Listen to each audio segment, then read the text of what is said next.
போன match 100 அடிச்சோம்னா drop பண்ணிடலாம் ஈஸியா. இது என்ன புதுசு இல்லை இவனுங்களுக்கு 100 அடிச்சோன்னு ட்ரா பண்றதுக்கு. ஆல்ரெடி சஞ்சு சாம்சன் இப்படியே தான் பண்ணானுங்க. சஞ்சு சாம்சன் 100 அடிச்சோன்னு ட்ரா பண்ணானுங்க.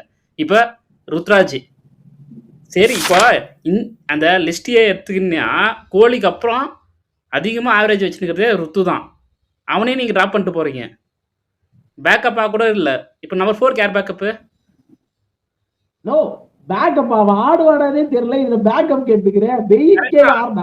சைடு இன்ஜுரியில் இருக்கான். இல்லை ஏன் தான் அவ்வளோ பேக் பண்ணுறானுன்னு தெரில.